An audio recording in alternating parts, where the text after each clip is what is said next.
What's in the Box? Episodes of Horror with Donna and Eric. I'm Donna, And I'm Eric. and today we are going to be discussing another double feature. We have The Cycle of the Werewolf by Stephen King and the movie based off of that book, Silver Bullet. And I'll have to be upfront. I have seen Silver Bullet many times, and I have only watched half of it or so. I missed the ending for this discussion, so I may be a little vague at the end, but I do have some points up to that, for what I Yeah, did watch and definitely the book. So yeah. Um, I really enjoyed the book. I think it was more like I don't know, I kind of thought of it as a graphic novel because it has all the illustrations, but it's not I would really a have, graphic yeah, novel. I would have enjoyed it more if it was a graphic novel, I Yeah. think. Um, I like the setup, how it went month to month and you had a different thing that was happening each month. Yeah, I don't know. You know what? First off, I don't want to. I don't want to rile up a bunch of King fans. So let's we have to be careful, right? But honestly, the number one thing that I like about it is the nostalgia factor of having probably read it early on in my youth, and so it's one of my early King reads. I always have a special place for it, but I did have some problems with it this time. I haven't Yeah. read it in probably 20 years. This was my first read of it. Of course, I've seen Silver Bullet 100 times. Yes, I Um, have seen Silver Bullet plenty of times growing up. I used to love that's one of my favorite werewolf movies growing up. yeah. Um, I think the last time I saw it all the way through was 2 or 3 years ago, and then, like I said, I started it today. I had to go to a birthday party, so I did not. I thought I would be back before, so I could catch the ending, but unfortunately, I did not. So, um, but that said, I had a problem with the way he wrote it. The month to month part. But look, we can kind of go over that while you're talking about everything. Um, I think my biggest problem with the whole book, and maybe it's not the month to month, because you're right there. I do like the one thing that this is that most Stephen King books aren't is brief. He gets the point. He doesn't leave it. And there's no meat on the bones. He really gets us through the story, and month to month seems like the best way to do it. Yeah. My problem with the month to month is that it doesn't seem like the town reacts normal. Like in the movie, they react. There's like almost instantaneous, everybody's figuring it out. But it felt like 6 months before people in the town were even paying attention or worried that people were being slaughtered. It felt Right. like that when I was reading it. Yeah, because they said, "Oh, well, we'll wait." I forget which month it was. They're like, "We'll wait and see what happens this month." Um, and if it happens again, we'll go after him. Or if it happens and then it didn't, and then they're like, "Oh, well, let's see what happens next month, and then we'll And go after him." and they had the opportunity, the town does. And the other thing I have, the main problem I have, and Stephen King wrote the script of Silver Bullet. So he had an opportunity to fix it, and he does fix a lot of the things that I had trouble with in the movie. He does fix it. But one thing I don't like is how quickly everybody is embracing werewolves in both the book and in the movie. You know, there was no evidence of a werewolf, and they're talking about werewolves. Right. So in my mind, it takes the fun out of the discovery of the monster, especially in the movie. The kid's like, well, what if it's not a serial killer? Because that's what no, Gary Busey is Gary telling him. Busey, yeah. Is like, oh, it's a crazy person. Well, what if it's not? What if it's a werewolf? It's like, what? How did you get to werewolf? You didn't. We have, you got to build the werewolf. Nobody believes werewolves are running around. That's the only thing that was the thing I had the biggest problem with, was how easily people were like, it's a werewolf. And he could have done a really good job in the book about that, because he could have just made it the kids and the crazy people building up to werewolf, but he had normal townspeople talking about werewolves Yep. and stuff like that. It would have been better if it was a generic monster and you found out it was a werewolf later. That was the thing that I thought really kind of took the wind out of the sails. And then um, the other thing that was really, it was in the movie, and I thought, man, I can't believe that he didn't fix it. Now I can't think of what it is. I don't know. That's the only problem I had, was just how quickly everybody was, especially in the 70s.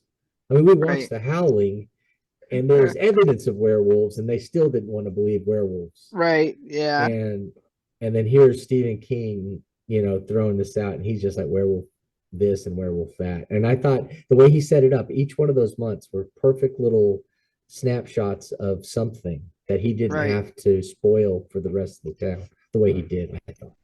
I Yeah. don't know. I guess we're at a point where I would have wanted more build up or something.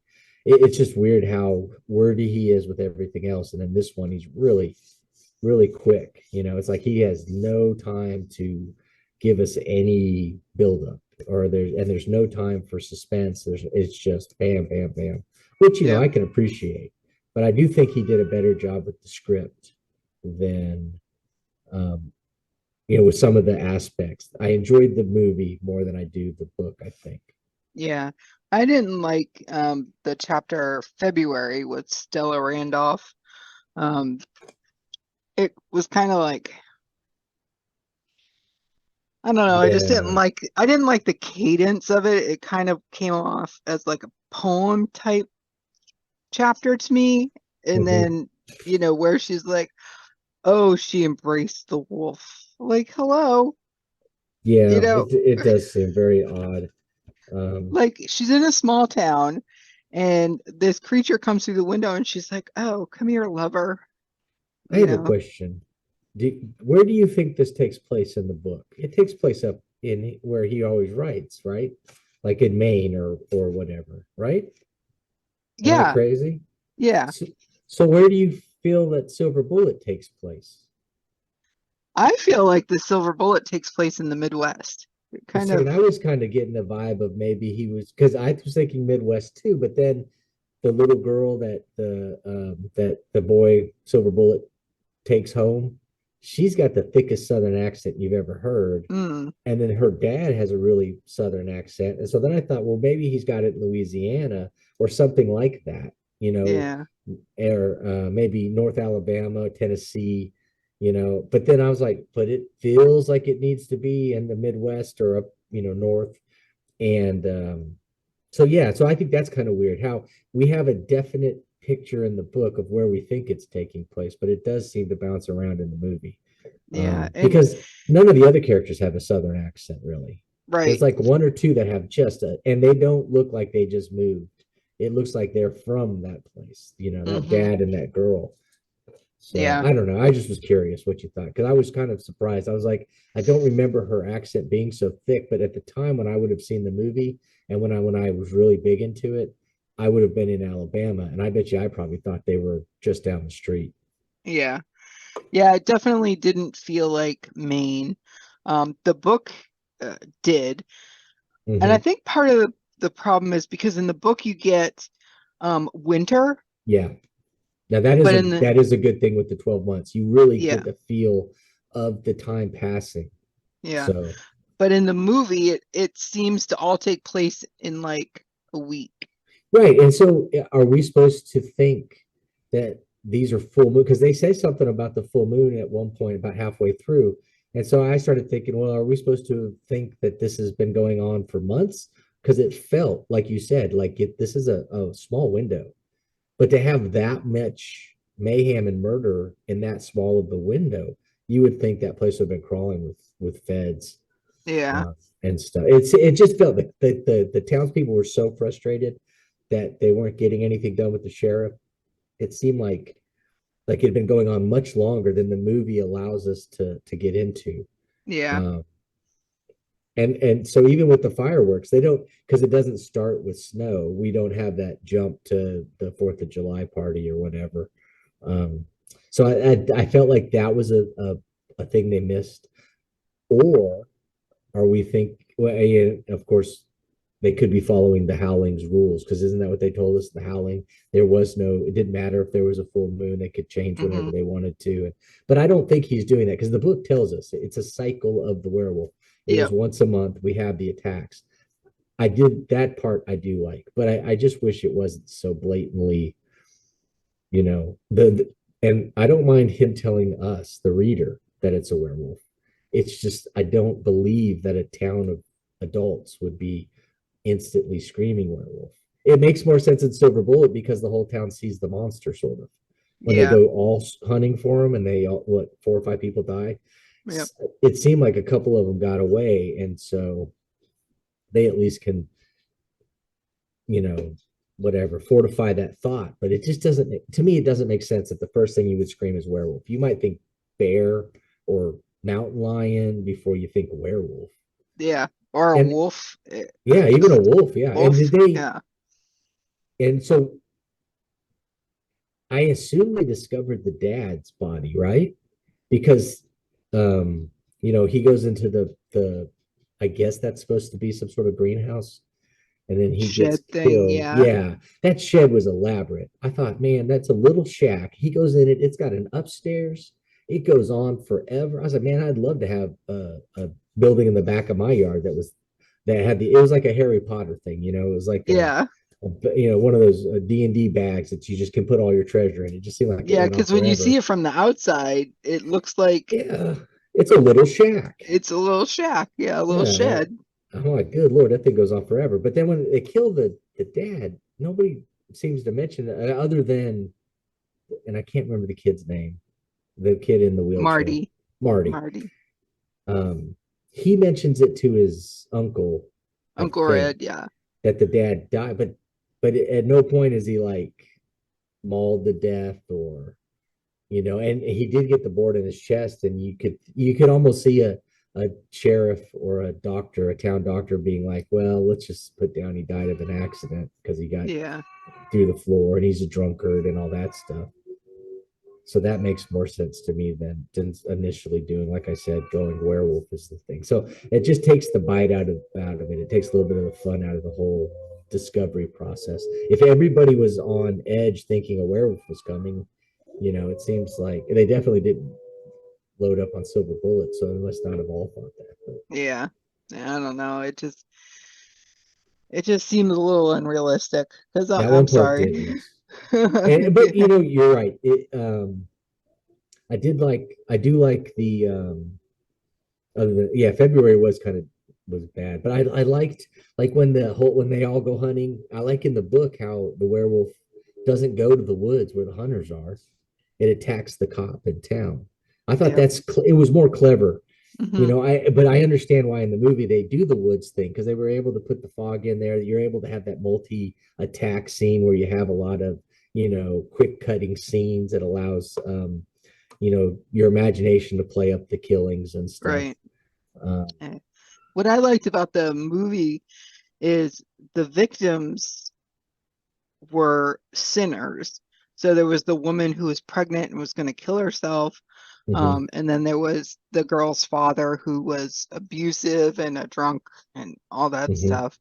Um, I don't really know about the train tracks guy. Wasn't he drinking before Probably, he got yeah, off? But yeah, again, I mean, that's one of those weird things where is it a real sin or is I guess because he's drinking on the job? Uh, yeah. But in the book, it just seemed like random people. Like the woman in February, mhm. she, I thought that was going to be the woman who was pregnant, but it didn't, it wasn't like that at all. And Yeah, then there no, was, yeah, so there was like really no, she was just sad. She was yeah, just lonely and she was sad. lonely and sad. Yeah. And then there was the And diner guy, the, mhm. the guy who ran the diner. So I And kind of so liked, I I liked was, it better where there was a reason why he was killing yeah, it kind of gives or a how he was morality. picking his victims rather, I Yeah. guess.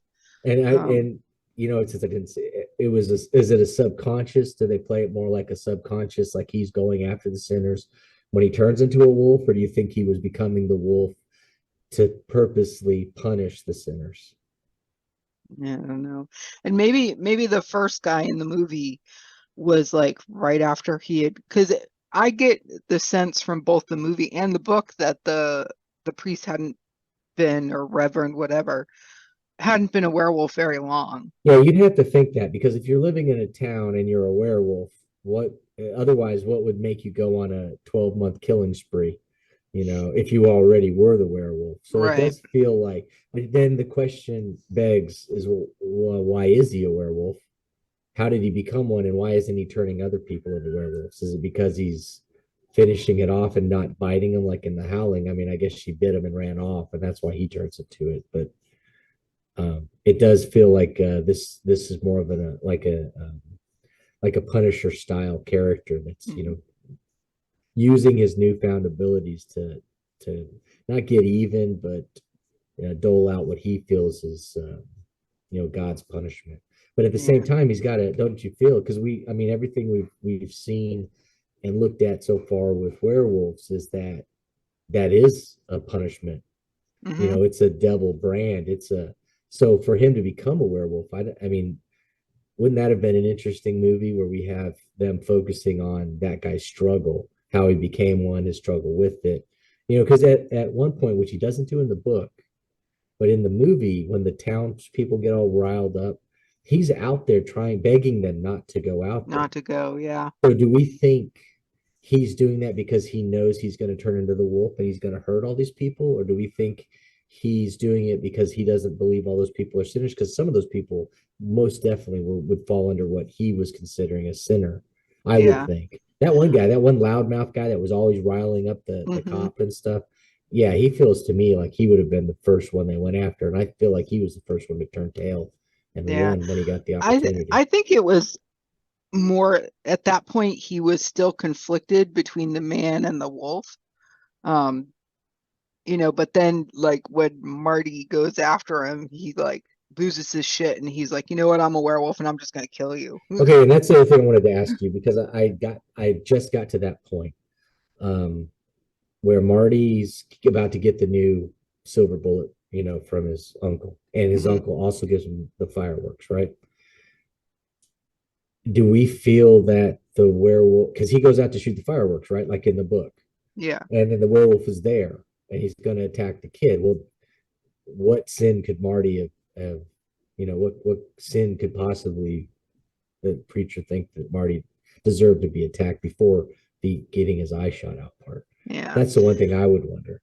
Yeah. I don't know. I think maybe it was just more of a meal of opportunity. Yeah, and so then that makes it kind of bounces us back to the book where there was no rhyme or reason. Um, and I think what maybe we were seeing in the movie is maybe we're seeing the justification that the man is putting on what the beast is doing.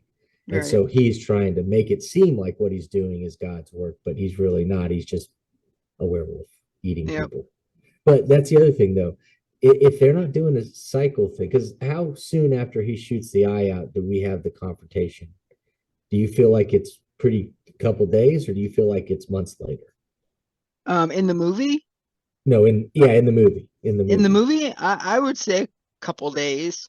Okay, so we're really thinking that it's so Yeah. we got a full moon for a couple days. So he obviously is going farther than the 3 day cycle or whatever. Yeah. But it is a fun movie. And what I love about it is that it's so practical with the effects and stuff because of the time it was made.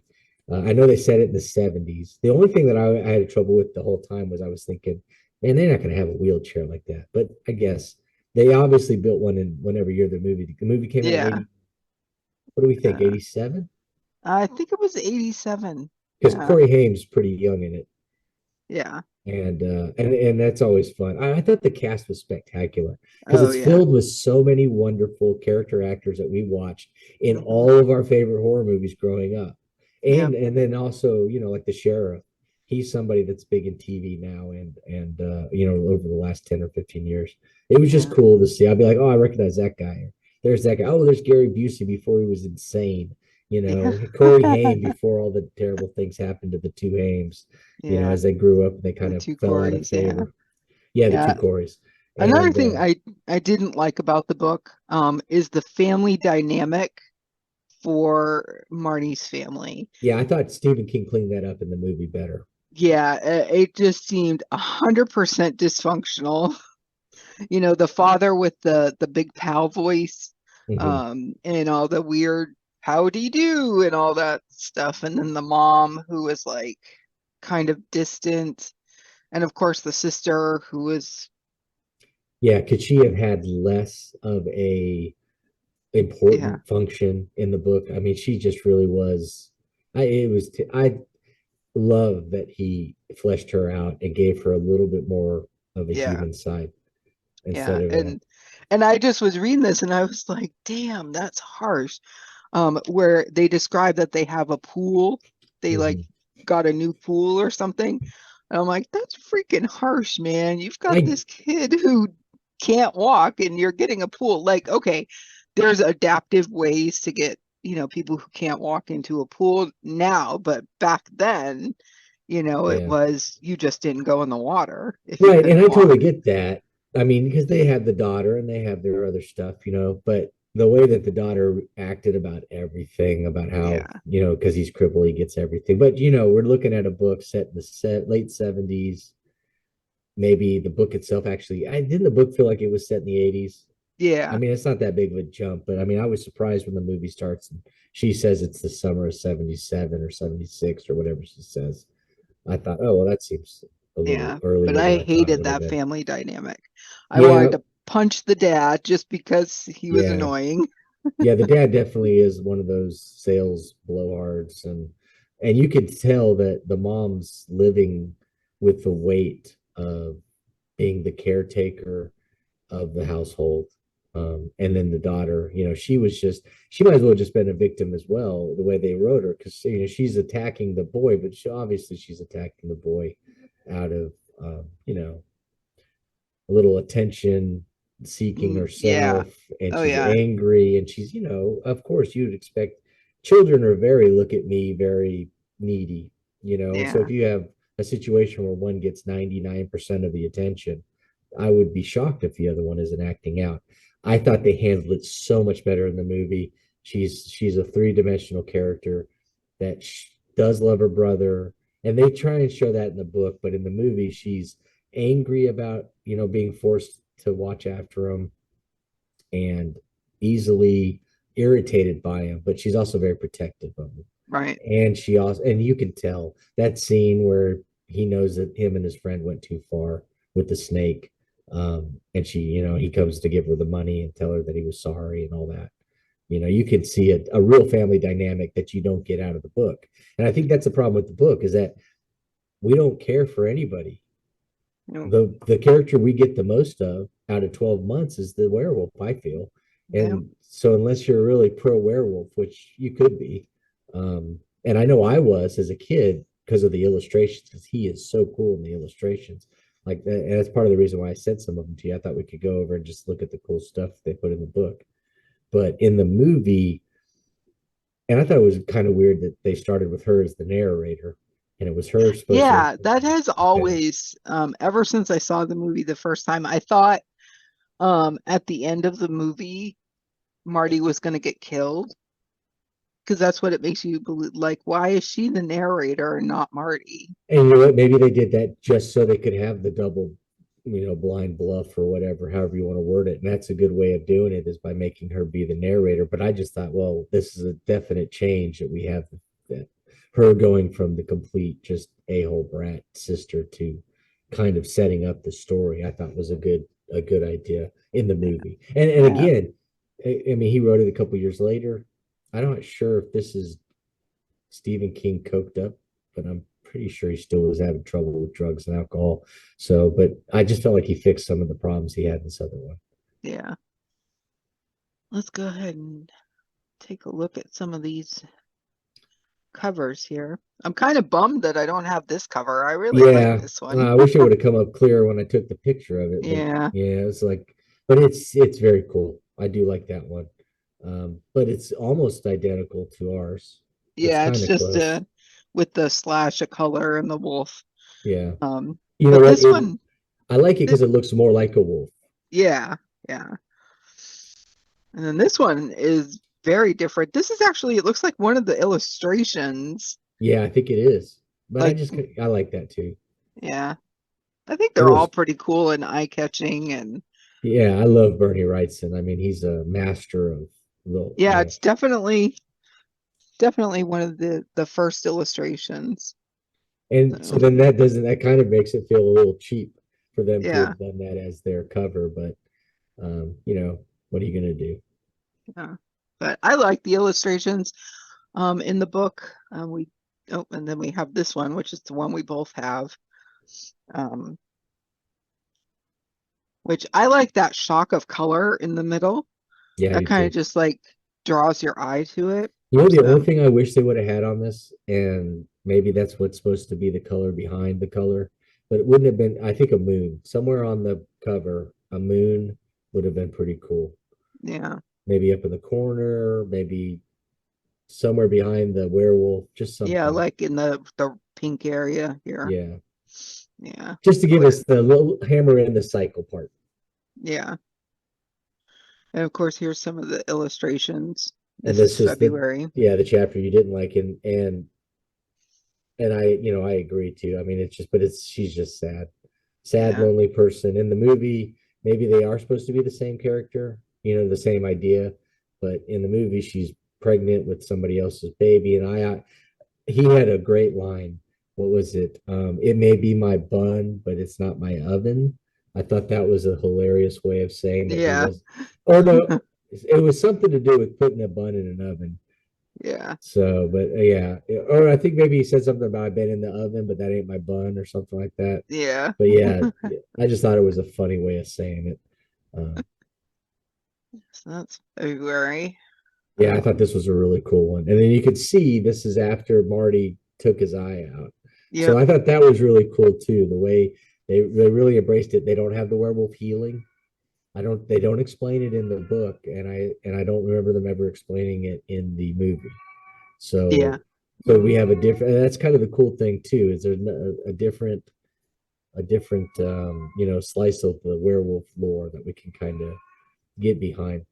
Yeah. Because you know, it's funny because we read Howling and they throw all the rules out the window, Hmm. and then we get and then they can do whatever they want, and then we get this one, and this one feels a little more contained. You know, the cycle. He's got to come out at this time. He's way more. He's not controlled whatsoever. It feels like when he becomes the werewolf in this and the movie, he is not in control. He is Right. and in the Howling, I got the feeling that those they were very much in control of everything they were doing. And when they became the wolf, it just basically enhanced their aggression and their violence and stuff. Yeah. But they were 100%. The fact when he in the Howling, when he takes the folder and from the woman and throws Hmm. it and then attacks her, I can't imagine this werewolf kind of not doing that. If this werewolf is slashing through anything that's in the way to get to whatever he's going after. Yeah. I read a few reviews of the book. And one reviewer had said something about they liked the illustrations, but they thought the illustrations were kind of spoilers They really are, because a couple of times you got the illustration before you got the attack.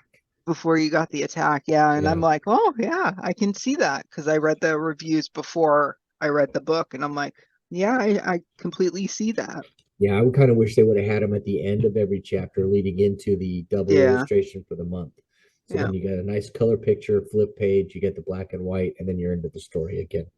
Yeah. And this right here is another, I mean, it just shows how, you know, monstrous and how just incredibly more bestial I found this werewolf than, even though, I mean, to say that they're both werewolves, so it's not like Right. it's something crazy. But this one feels like he's hungry, he's going to kill, and he's not going to let anything stop him. You know, this isn't a guy that's turning into a werewolf in a sex shop Right. or anything crazy like that. Yeah. I like this one. I think this is my favorite. It's my favorite. I remember seeing that the first time when I was a Yeah. kid, when I got the book. In fact, this is probably the illustration that made me put the book down. Like I told you the story, but I got this on base in Fort Rucker in Alabama at one of the, you know, somebody set up a table to sell books, and they had a copy of this book. And this is the illustration that probably sent me home to scrape together my 350 or whatever $5 that they were asking for the book so I could ride my bike back and get it, because I thought this picture is amazing. I mean, it just captures everything that you would want in a really cool werewolf story. Yeah. I love it because you can see the terror in his eye, Yep. you know, and his face is getting ripped apart. the ferocity of the monster. Yeah, Um, it's a beautiful picture. yeah, I really enjoyed this one. And again, like we discussed, I really like the fact that that's the one when he attacks the cop after the cop lets the people go into the woods and they Hmm. go look hunting for the wolf, not realizing the wolf is in town now. And Yep. so I don't know. I like the way they handled it. Yeah, I guess we could pick and choose all the different things we liked. I wish there would have been a little less, like I said before. I thought this was really cool, the dream sequence. It was Yeah. cool in the movie too. I thought that they handled it in the movie really well because we got really cool transformations and a lot of cool cut scenes and stuff where I thought they handled making the werewolves instead of the still frame kind of stuff. That's a really cool thing about the 80s. The Howling, Hmm. American Werewolf. This movie came probably 4 years after those, and it still did a really good job of being creative and inventive on making us some transformations without CGI. Yeah. I thought though in that scene, the woman, the female werewolf banging on the piano, I thought that was a little cheesy. A little cheesy. There was a couple times where there was some heavy cheese slipped in the movie, but like the guy at the bar that has the deal breaker or whatever he named his bat, it was Peacemaker. Peacemaker. Peacemaker. He's hitting the werewolf, and then a few seconds later, the werewolf has it, and he's hitting the guy. If Yeah. you see in the fog, I thought, well, that's silly, but at the same time, it put a smile on my face. So I was Yeah. like, they did a really good job of being tongue in cheek, and at that kind of stuff, I would have preferred more. They could have been more tongue in cheek and more, um, I don't know, circumvent with the whole werewolf thing until they got to a different point. Because I'll tell you this, by the middle of the movie, they're all talking about werewolf and saying werewolf and stuff. I'm leaving town like that one car is. It's all packed Yep. up with their tire. And then you can hear on the radio, they're like, well, just stay in your curfew. That's the best way to battle the werewolf. We don't need you leaving town. It's like, no, Yeah. it's a werewolf. We're leaving town. No Yeah. sane person would have stayed in town if they really knew there was a werewolf running around. Right. I know I wouldn't. I'm like, This is a really cool picture too, I think. yep. Yeah, this is the end scene where Marty's got the silver bullet. Yeah, it's just well done. And you know what? I think that's the other problem. In the book, we don't really get enough time with Marty to connect. He has the first Yeah. initial attack. He's sent away for the summer. He comes back. We get a little bit, a month or two, and him with his uncle and them talking and stuff, but nothing that ever makes you feel connected enough where you worry. And I think, and if this is the case, it's kind of lazy, but that may be why he's in a wheelchair, is to try and make you immediately side with Feel for him. him. Yeah. Yeah, without having to give us any backstory. But I mean, just having the sister yell at him and him being in a wheelchair isn't enough for me to be 100% invested in the character. We needed a little bit more, I thought, which I do think he does in the movie. I think Stephen King does a very good job writing that script. I think, Yeah. it's a good story. And I think Yeah. Gary Busey is just fantastic as the uncle. I do like him. Uncle Red. Yep. Now we get into the movie. I love Megan Follows. Um, she's great. I thought she was great as Janie, Yeah, um, as the big sister. She was, like you had said, she had problems with Marty. She had problems with being his caretaker, um, but she was also protective of him. right. And I think anybody with a younger sibling or, maybe a younger cousin or something like that could relate to the fight she was having, especially if the sibling gets a lot of attention. Because, she's at an age where she kind of is ready to be the center of attention, at least Right. in her own house, you would think. And even, but, as she goes into school, people are making fun of her for having to take care of the brother. Yeah. She's got the brother's friend kind of picking on her, and not in a cute, like, flirty way. You know how boys are, we're stupid and we don't know how to flirt at that age, he's not doing that. I mean, that kid is mean. Yeah. The fact that he made her fall into the mud after making her fall because of the snake thing. I mean, he that wasn't, you know, Yeah. and I think they did a really good job at that point for Marty to instantly recognize that it had gone too far, Right. and for him to show us that he isn't unaware of some of the advantages that his disadvantage gives him. Right. And Yeah. so I really do like the way that that was written and directed, and I thought the cast was, like I said earlier, I love the cast. Yeah. Me too. Gary Busey. I love Gary Busey. I do I too. don't care if he's crazy. Yeah, I Give mean, me. and I like a little crazy Boosie. He's Yeah. funny when Yeah. he's like, when he got a little bit older and he was doing some of those other movies. But yeah, early, because this is still the same time he did Lethal Weapon probably within a Yeah. couple years of this, and yeah, no, I love him. Yeah. Gary Busey's the best. I thought he made the perfect Uncle Red. I Oh, couldn't. I oh couldn't yeah, see anybody else in that role. yeah. Just he walked the line of almost, alcoholic, abusive, insane person, and Yeah. then he was so almost fatherly, loving without being super affectionate with the boy, understanding that he was having difficulties with losing his friend and stuff. I thought he played it really well. Yeah. And still had that little bit of manic energy that he brings to every role that always makes it fun to Mhm. watch. Yeah.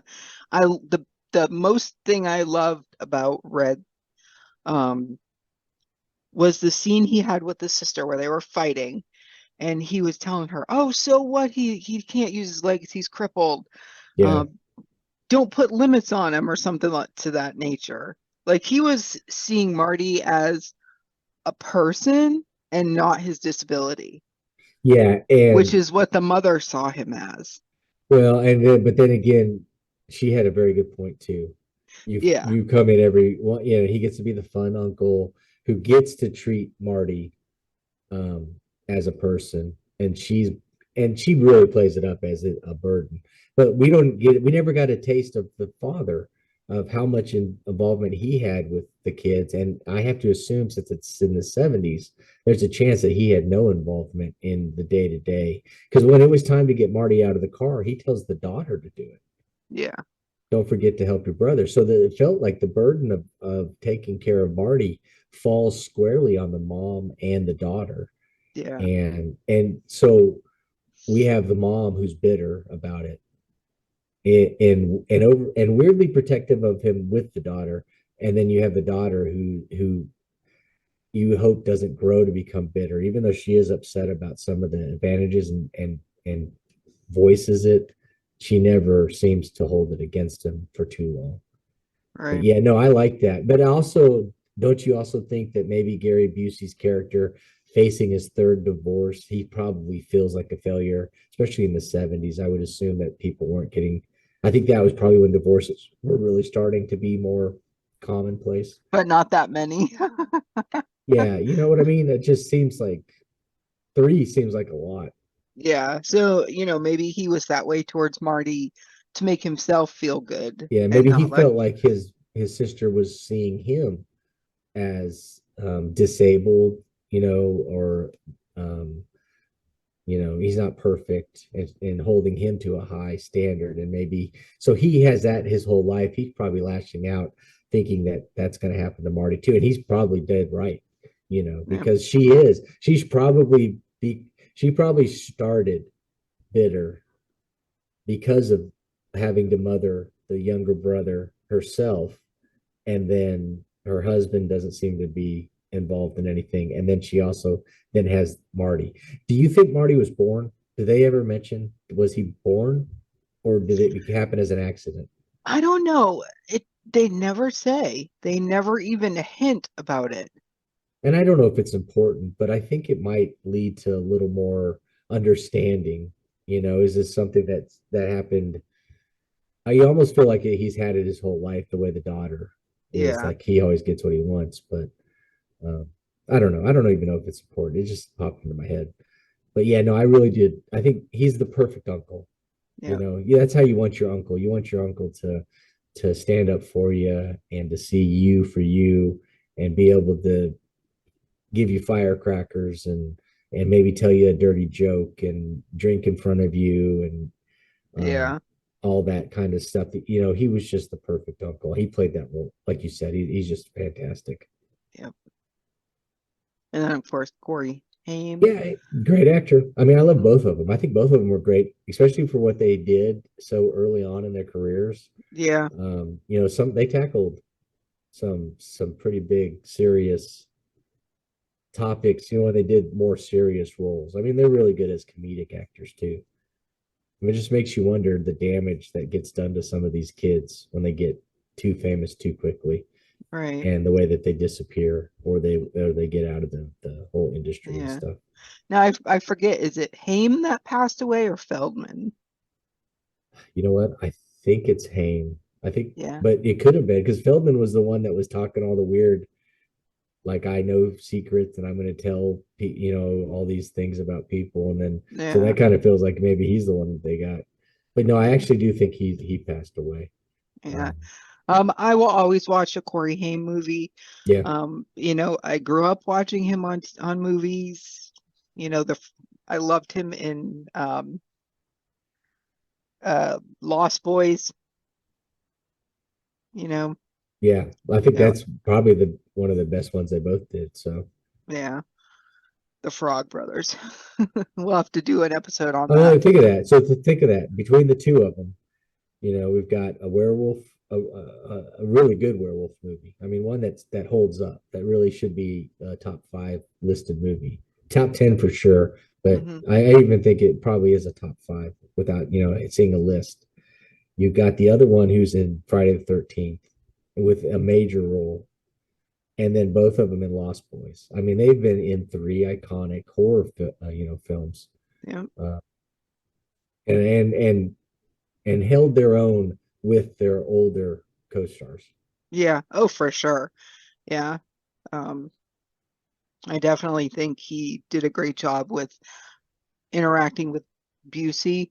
I Yeah. would have, I would like to, I'll have to look and see if I can find anything, but I'd really like to know what their relationship was like off scene, off Yeah, camera. you kind of wonder if is he just an insane person or is he like, really good with kids and because for like you would think Christian Bale is like really crazy, because he's so method and he's, but from what I understand when he was the bad guy on the new Thor movie, apparently in between things he was like really cool with all the kids and playful and and then he turns into the bad guy when they say action and stuff. But I wonder if Busey's like that or if he's just like coked out of his mind crazy the whole Yeah. time or what. So yeah, I'd love to know that too.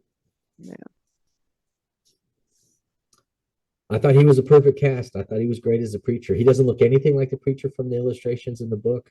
No. That preacher comes across just like the illustrations, kind of like a more of a middle-aged, just a fuddy-duddy kind of guy, But Yeah. he just has a presence that shines every time he does a movie, like any of this stuff.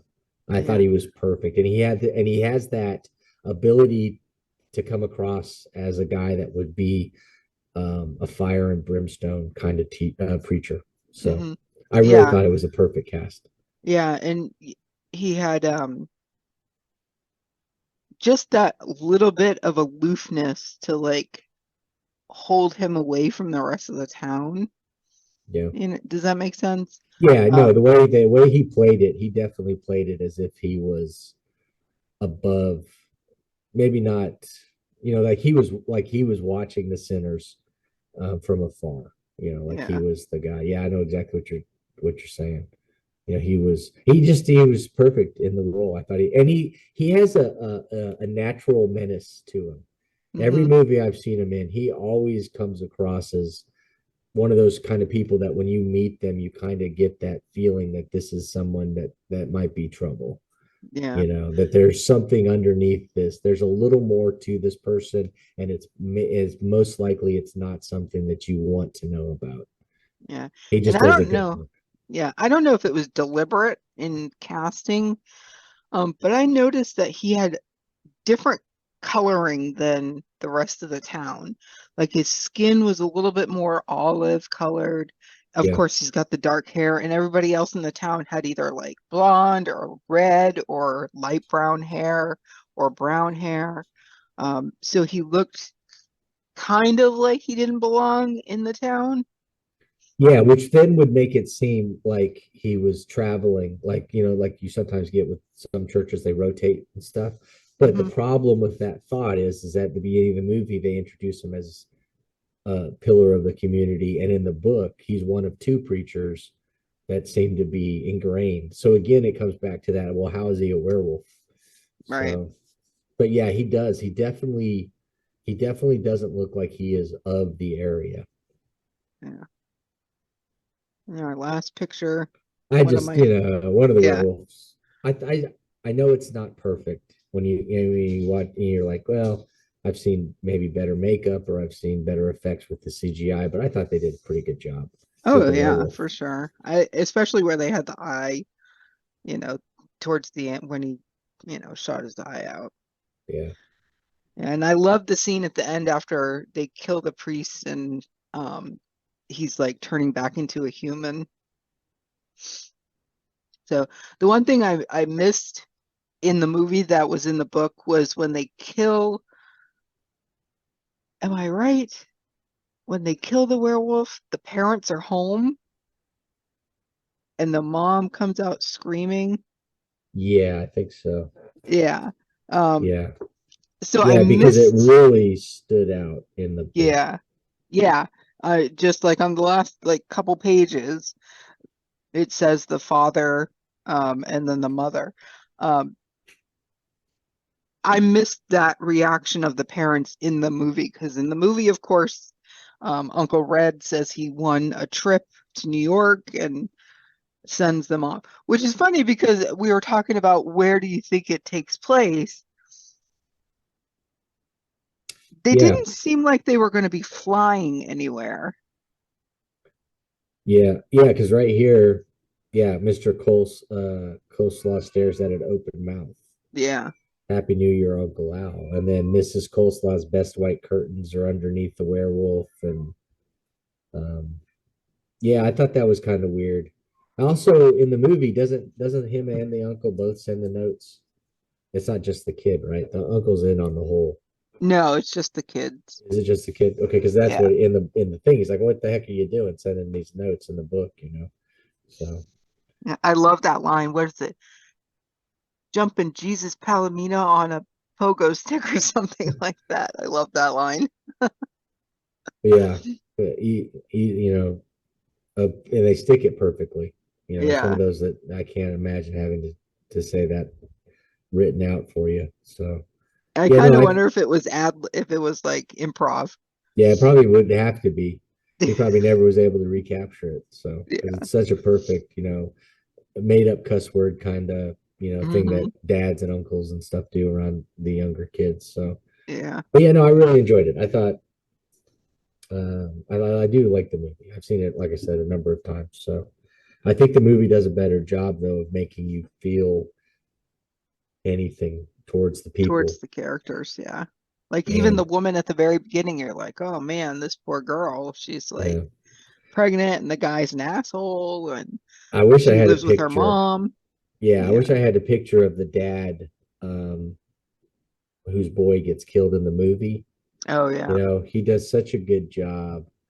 But the only thing I thought was funny was that as when he comes on, every time I saw him, I kept thinking he looks like Justin Timberlake in old person makeup and a skull cap. And so I just kept staring at him thinking, well, man, that guy looks just like Justin Timberlake trying to be an older bald person. I was waiting for a Saturday Night Live skit to break out because Oh of my this gosh. character. And he was so serious and there's a couple lines there that I thought they could have been a little better when they're trying to talk about what was it, private justice. Yeah. Um, but overall, uh, cast is really good. I like the movie. The book is Yeah. fine for what it is. I mean, honestly, if I was gonna pick a Stephen King book, this isn't anything I would pick as representative of Stephen King. Yeah. Um, it feels, I don't know, it's some sort of weird collaboration he had with Bernie Wrightson, I guess, to have the illustrations and the thing done. It and if what's funny is it reads like indie horror now. You know, everybody Hmm. reads, everybody writes them so quick, and the stories are very fast and short, and it's very unking like. Who's he's known for writing some of the longer Yeah, works out there. So I that is one thing because it doesn't take advantage of what a lot of people believe is King's um, superpower, I guess, for lack of a better word. Something that Mike Annenbach and I were talking about today when I told him we were going to talk about this, and he mentioned that the same thing is that the storytelling, the ability for King to really tell you a story is really hampered at this book because he has got such short chapters and such a yeah, short beginning to end journey. And so he's missing out on some of the things that make King special to people. right.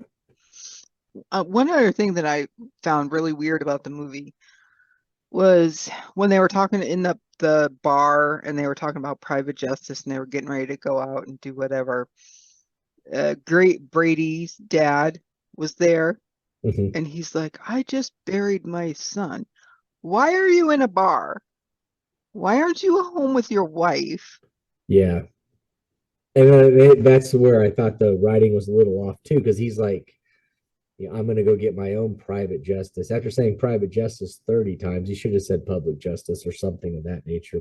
Yeah. But yeah, it was weird. It was weird because don't at that point, the guy that was trying to rile everyone up told the sheriff to shut up.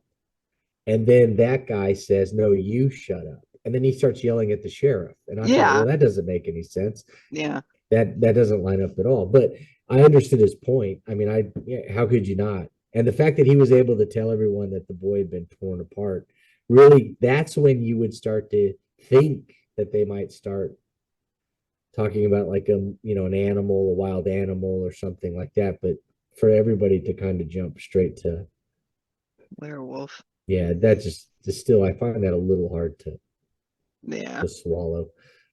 Yeah.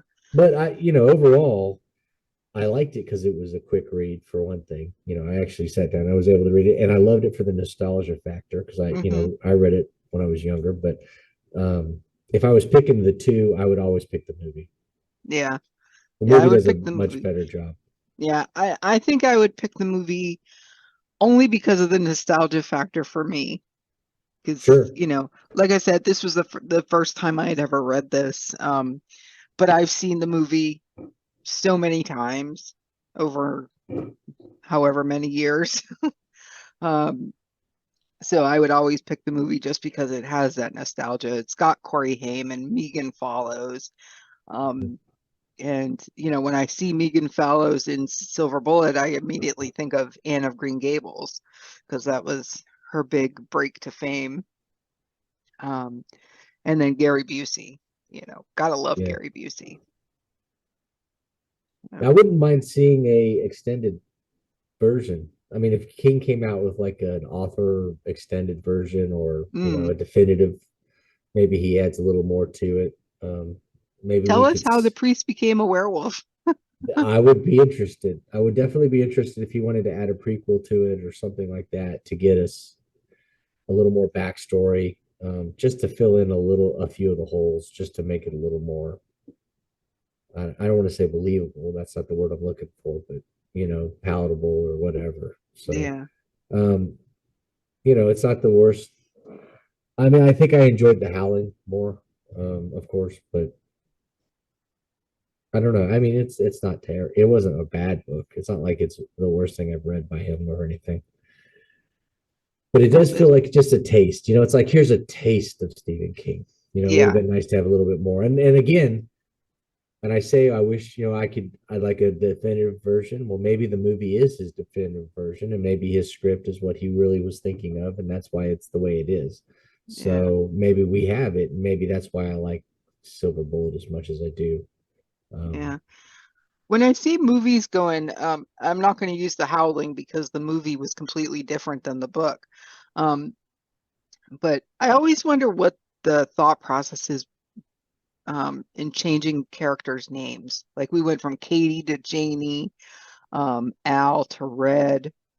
Um, you know, I think most of the other characters stayed the same as far as their names go. But like, why did we have to go to Janie from Katie? Like what? Yeah, I don't know.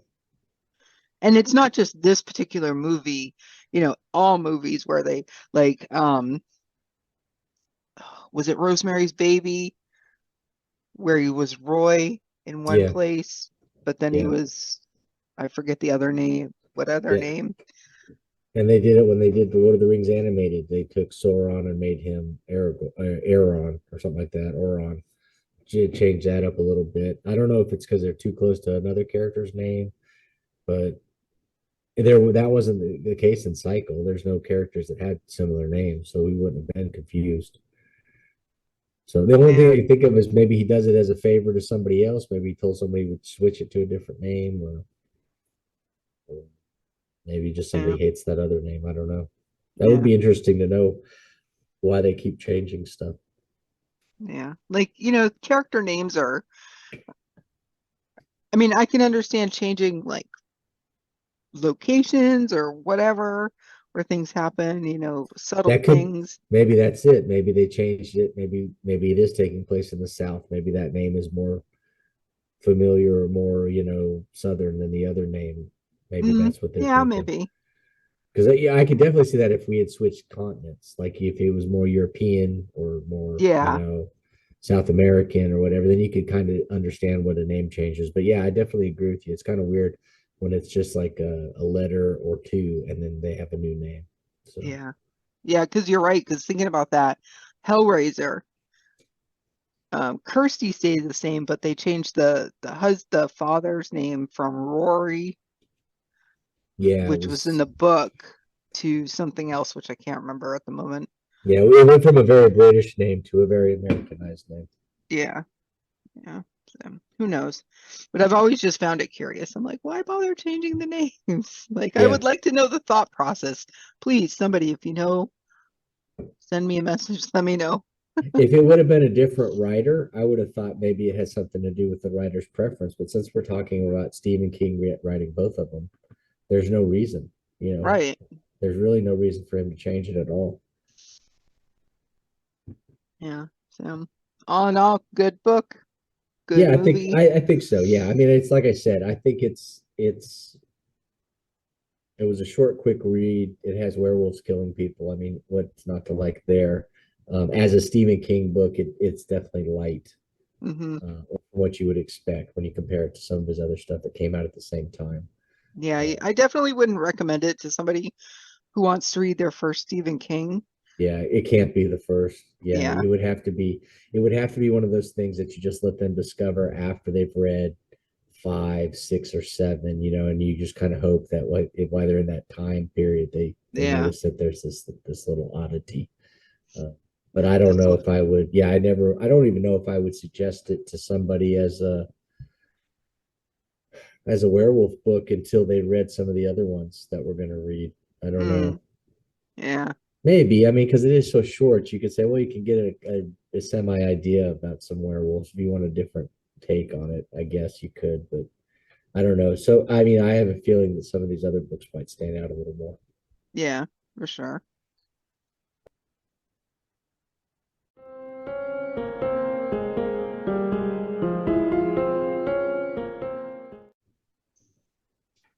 All right, now it's time for our not Stephen King book of the week. Sorry, Stephen. I know we just talked about your book.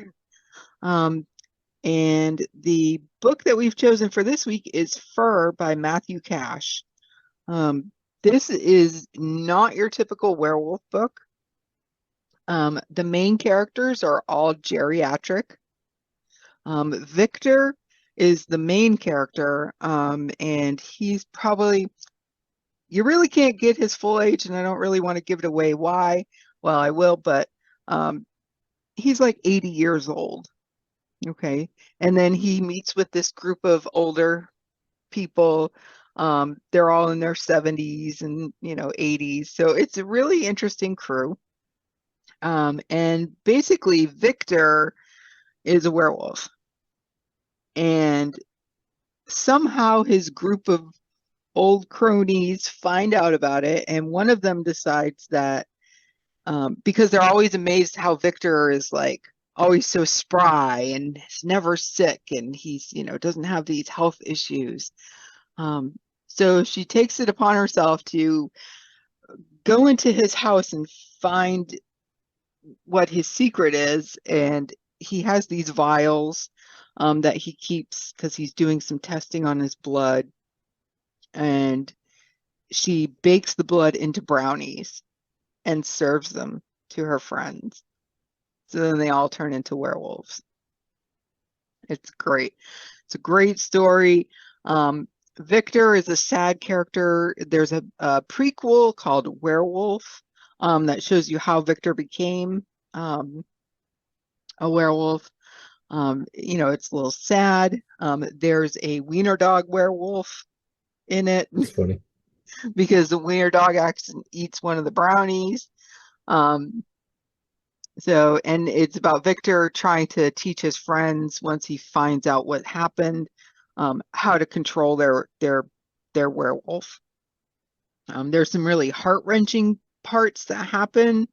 It definitely does not end on a happy note. I was talking with Matt and Mathew and about a certain scene in the book, and he said it really messed him up to write that scene. And I won't give that away. I'll just, if you choose to read this book, you'll figure it out on your own. But yeah, it was a great book. Great werewolf story. You never read books about geriatric werewolves. Yeah. We rarely read books about geriatrics, so Yeah. So yeah, it's a good yeah. twist. Yep. It sounds like a very fun read. Yeah, because you'd think, they're always like these young kids or whatever, these strong, muscle-bound people that are werewolves or whatever, but not in fur. And I think that makes it a little bit more heart-wrenching when things happen, you know. Um, and if you want to read Fur, definitely check out the prequel. You don't need to read the prequel before you read Fur.